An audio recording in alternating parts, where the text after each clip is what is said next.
Morning, everybody. Mike's MMA Picks here with your Fight Morning Quick Card Breakdown show for UFC Atlantic City, where we have Aaron Blanchfield taking on Manon Fiorot in what should be an excellent fight, and it is scheduled for 5 rounds. We've got 14 bouts scheduled to come our way on this festive fight day. I'll be gassing up and heading over the bridges to Atlantic City very shortly after finishing this breakdown video. So we're going to make it quick. Wanted to go live and talk through all 14 of these matchups that we have in front of us. So we start things off at the bantamweight division, where we have Angel Pacheco taking on Kailin Lwar. Lwar, who's coming in as a heavy favorite here at minus 450. And Angel Pacheco is a fighter out of the New England Cartel. He splits camp and does some of his camp at New England Cartel. And you can see that in his Contender Series matchup versus Danny Silva, he is tough to put away. He has a tendency, if fights go long, he can outlast his opponent, can dig deep. And Kailin Lwar is a very stout fighter. Reminds me of a mini Marvin Vettori when you watch Lwar fight. I will say, when you watch Lwar fight, he commits to his strikes. He's very short stature, and he's going to try to look to get this fight to the mat. I don't think he's going to want to stand and exchange with Pacheco for a significant amount of time. He could potentially get caught, as I've seen in his regional footage. Lwar, I'm not totally sold on him yet. He will likely have the crowd in his favor, a large contingency of Irish folks in the arena at Boardwalk Hall. By the way, if you have the opportunity to do some research into the history of Boardwalk Hall, very historic venue with lots of amazing things to it. Largest pipe organ in the world is located inside of Boardwalk Hall. So the pick's going to be Kailin Lwar, but I will say I'm not willing to lay minus 450 on a fighter in this spot here. I suspect if this fight does go long, the crowd will likely end up on its feet cheering down the stretch. Next up, we have Jacob Malcun taking on Andre Petroski in a matchup where you have a grappler's delight, so to speak. Andre Petroski described this fight as such, and Malcun's coming in as the minus 230 betting favorite. I think this is in part due to Petroski's recent knockout loss to Michel Pereira. And you watch Malcun fight, he is the epitome of a grinder. He was taken down a couple of times, I believe, by Cody Brundage last time out, and then turned the tables really quickly. And we saw what happened there, that DQ loss, and ended up becoming a win for Cody Brundage. So Cody Brundage, what does he get after this? He gets to take on Boev. So that should be something else at UFC 300. Ends up on the main card. But in this spot, I can't deny Petroski's grappling abilities and his submission prowess. And Malcun's not much of a knockout threat here. He's not really known for being a heavy striker. Everybody remembers that fight against Phil Hawes, and perhaps that was a fluke, but we know Hawes has some power there. Now, this fight, the longer it ends up going, Malcun should end up pouring it on. And if you want to sprinkle some Malcun props late, that may be the way to go here. I also believe that Petroski is live early. And one thing he said after the GM3 fight, he realized that he was out of camp gaining way too much weight. And this time around, he has stopped that, kept himself in check so that the cardio should, in his eyes, hold up. But I think that his cardio will probably break down the stretch, and I'm going to be picking Jacob Malcun there. Next up, we have Melissa Gado taking on Victoria Dudakova. Dudakova coming in as the plus 122 underdog here. And Yeah, what can you say here? These two ladies have not yet totally um, let us see who they are inside of the octagon. Dudakova is a bit of a mystery to me still at a young age and not showing her full self as far as skill set goes. I do think that there's currently some value here on Dudakova. I don't necessarily trust Gatto, especially um, considering what we have here in this matchup against a young fighter who, let's be honest, not fully developed yet. So there are a few fighters on this card who I believe are making significant improvements from fight to fight, and Dudakova is one of them in my eyes. I'll be picking her as the underdog to walk away victorious here. Now, let's get into a rematch here where we have Ibo Aslan taking on Anton Turkali. Turkali is coming in as an underdog here. And if you watch back the first fight that they had, it appeared as though Aslan was butchering Turkali at times. And then for some strange reason, he decided to try to clinch and take Turkali down to the mat. And that ended up being the cause of his demise. You watched the way the rear naked choke was sunk in with ease for Turkali, and you look at what's happened to Turkali inside the octagon here. He's faced a murderer's row the past few fights. Vitor Petrino is no slouch, man. He is a fighter who is rising to the upper echelon of the light heavyweight division. And you look at Anton Turkali ended up fighting Jailton Almeida at one point in time. Turkali's had a rough road, and he doesn't get any help here taking on an Aslan who's a dangerous striker. You look at all of the knockout victories he has, and then he has that one submission loss. I don't see this fight going the distance. I believe that Turkali does have a significant grappling edge here, and I'm going to be picking Turkali to win, but he can't screw around here on the feet. He could get potentially lit up. Ben, good morning. Good to see you. Donnie, pleasure to have you on board. Good morning and happy fight day. Yes, thank you. I'll be at the fights. Going to be leaving in the next few minutes here after completing this breakdown. So let's continue down the stretch here as we talk Denis Buzuk taking on Connor Matthews. Now, this is a fight where Denis Buzuk came in with a lot of hype. Sarah Longo fighter who is training and represents Long Island MMA to some extent. Only 26 years of age, and he's taking on a Connor Matthews who got into the game late, Air Force veteran who is a fighter through and through. Connor Matthews, no qualms getting into a firefight and mixing it up.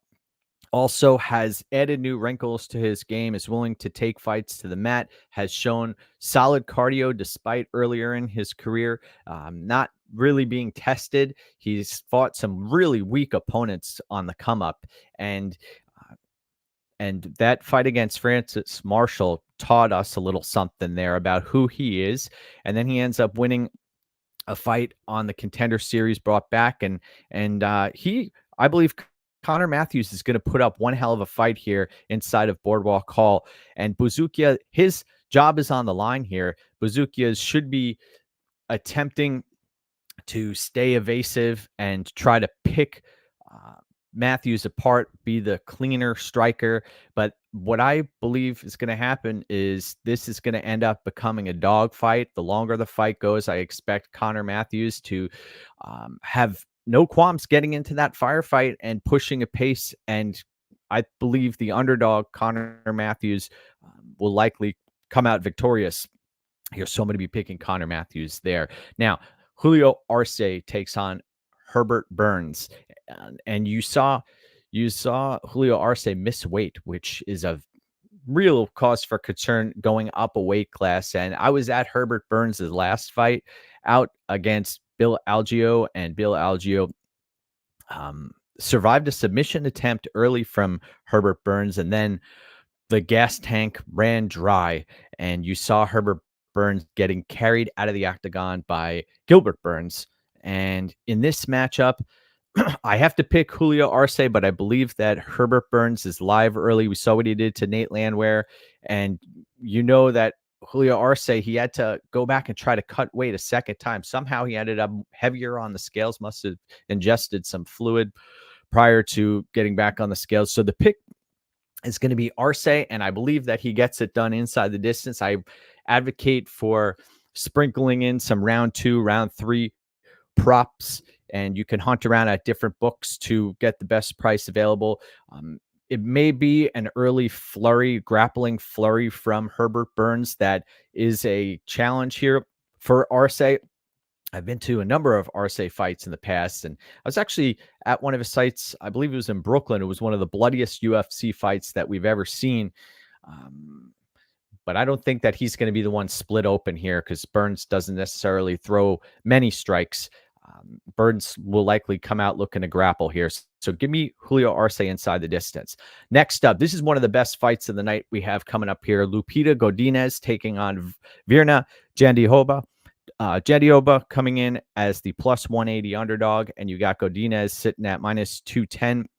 I see her at minus 215, minus 220 around at different books. Jandiroba is a fighter who will stick to her strengths, grappling heavy fighter. Last time out, I believe it was in Newark, got in on Jandiroba at plus 115 in that matchup against Marina Rodriguez. And this fight, can you really trust Lupita Godinez? I am inclined to believe that she's made some significant strides in the past few fights, especially since changing fight camps. But you have to be concerned about Jandiroba's ability to burn time in top position. Another thing we have to really consider here is that the judges are starting to really value damage done. And I think that Godinez is going to be the one landing strikes, trying to stay evasive, crashing the pocket. She'll probably get taken down a couple of times. Can she get up? That is the question also. Can she use her scrambling ability to get back to her feet, sprawl and brawl? She does have cardio to go 15 minutes.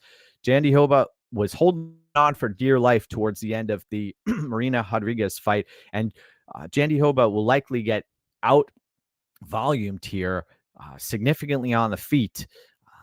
I'm going to be picking Lupita Godinez here, and I've been watching the numbers here. It could be a dangerous play, because Jandiroba is a fighter who, once she establishes that control on the ground, it's difficult to scramble out of positions and even work your way back to your feet, because she utilizes her legs to wrap up your legs, and then you don't have a base to stand on. So that's a tough part of this fight. But I think that Godinez has made some serious strides here. She's the younger fighter who's getting better every time out. And Jandiroba is number 5 in the division, apparently. But give me Godinez for the win there. Now, we've got Nate Landwehr taking on Jamal Emmers in what should be a firefight. Really looking forward to this one. Nate Landwehr is one of, although he may not be the best fighter, he's one of my favorite fighters to watch, because he brings it every time, and he wants a dogfight. He wants to get bloody. He wants to talk smack to his opponent in the cage and bring out the best of his opponent as well. Dan Ige, I was on Dan Ige big time against Nate Landwehr, and you saw Landwehr was hanging in there, man. Even though he took some really big shots, he put up a good fight. And I think that the longer this fight goes, the crowd will likely be on Nate Landwehr's side, and Emmers is going to have to get his wrestling going. We saw against Buzuk, he was able to KO Buzuk real quick. I don't think that's going to happen against Landwehr here. I think it's going to get ugly midway through round 1. I see the crowd. Everybody's going to be throwing a few back and getting into it. I think that Landwehr is going to become live here, and I'm going to be picking Nate, the train, to walk away victorious. Let's see. What do you think about Burns and under 0.5 rounds at 2,200? Whoa, those are some pretty ridiculous odds, JP. Want to wish you luck if you end up playing that. Next up, let's talk Chidi and Jwani taking on Mcke. And Jwani coming in as the minus 142 betting favorite. Mcke plus 122 at the betting window. It's interesting. Everybody saw Chidi make weight, make 170 pounds. There was some speculation that it wasn't going to happen. He ends up making weight. And Mcke, who, man, I posted that video of Mcke when he found out that he was facing Khamzat Chimaev in his UFC debut, and he didn't care whatsoever, ended up getting completely smashed there, and now he's taking on opponents that are well within his compete level here. You watch Chidi and Jwani. He has a number of losses. He's got a number of warts to his game, but what I will say is he's going to come out guns blazing and will go for the kill. And I think that's what he's going to have to do here against Mcke. Risk burning himself out and potentially getting dominated late by Mcke, who has a uncanny ability to stay in fights. Granted, he was smashed all over the octagon by Khamzat Chimaev, but most fighters will get smashed. So in this fight, I'll be picking Chidi and Jwani, and Chidi by knockout. I think that he gets it done probably in the first round. So take a look at that number. Next up, let's talk Bill Algeo taking on Kyle Nelson. I was at Bill Algeo's fight against Herbert Burns. He really got the crowd going, and I like his fighting style. He's got great cardio.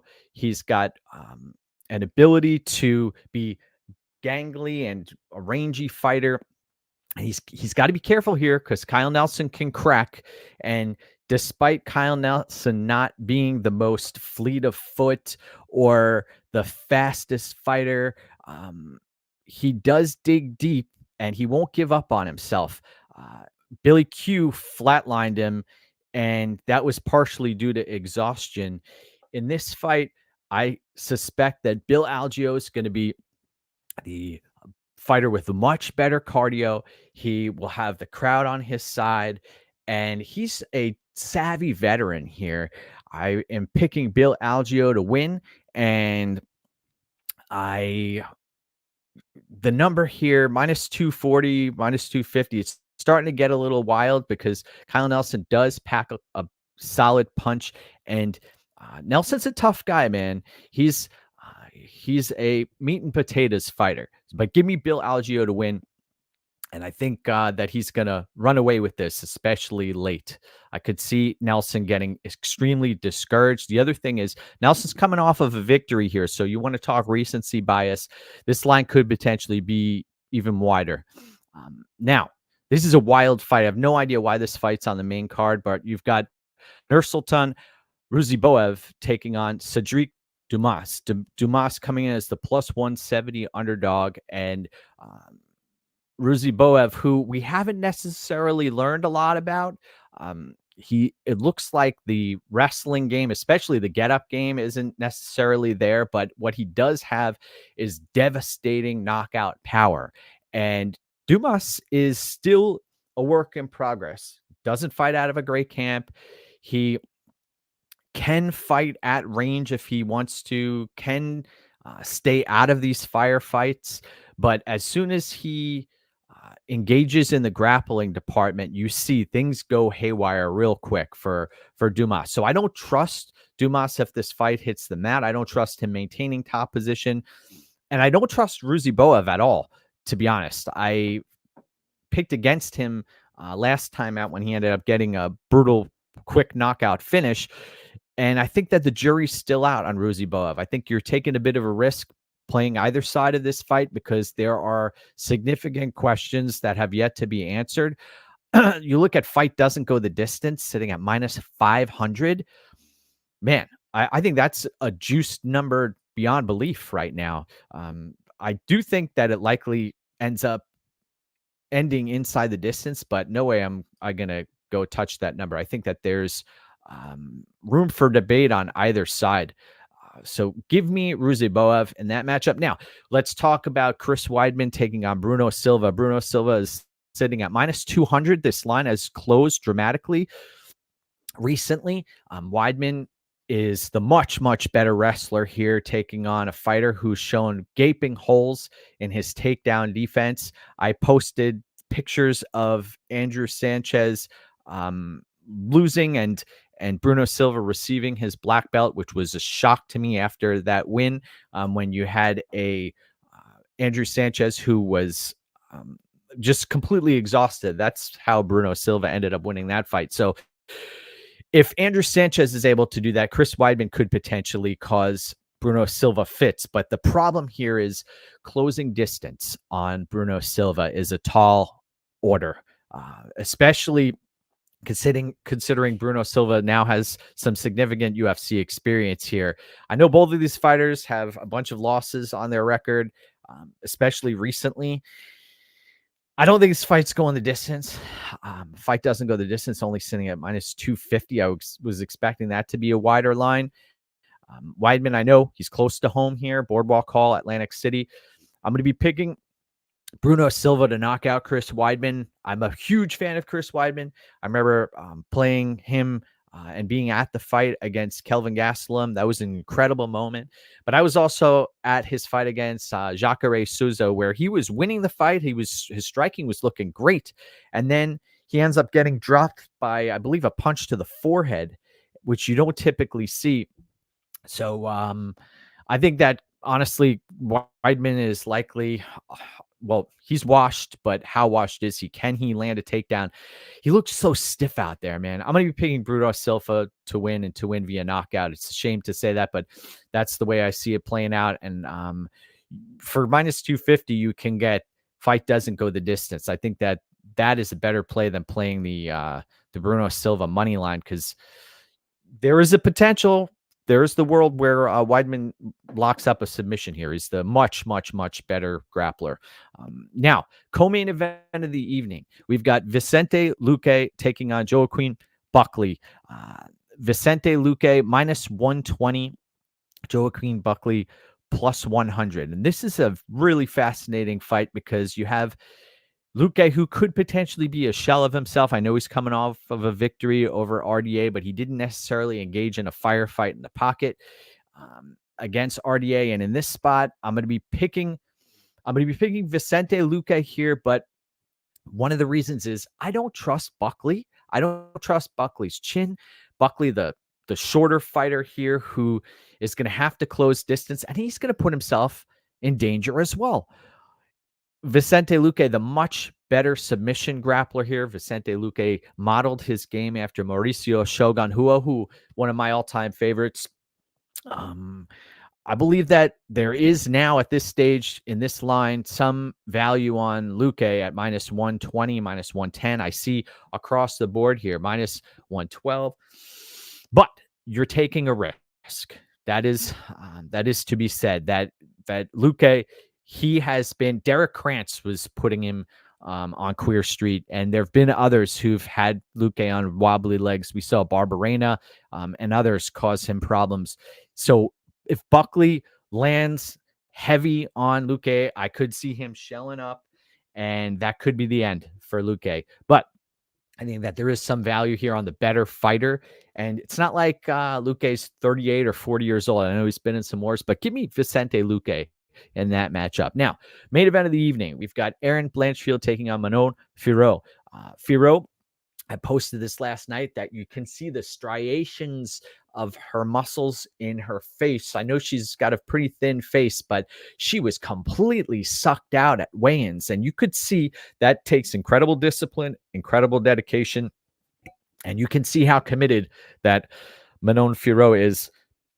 Fluid on the feet. She's got great lateral movement, but I don't think that Fiorot is a complete fighter. I believe that the ground game here, there's a huge discrepancy, especially when it comes to Blanchfield, who Blanchfield's not a great athletic specimen. She looks like she's carrying some extra adipose tissue on her frame. She's young. One thing I will say is getting better every time out. The fight against Santos, I bet on Blanchfield there, and I was impressed with that performance. I like banking on and betting on fighters who will stick to their strengths, and that's something that Erin Blanchfield does, and so does Manon Fiorot. But knowing that this is 5 rounds, knowing that Manon Fiorot had to make this massive cut, knowing that Blanchfield is fighting in New Jersey, I like Erin Blanchfield to get the win here, and it wouldn't surprise me to see her lock up a submission late. So the pick is going to be Erin Blanchfield. I am looking forward to going to the event tonight. I look forward to seeing everybody, saying hi to everybody at the event, and have a great time tonight. Go get with yours, dominate the rest of your evening, and I hope to see you soon. Take care, everybody. Thanks for tuning in.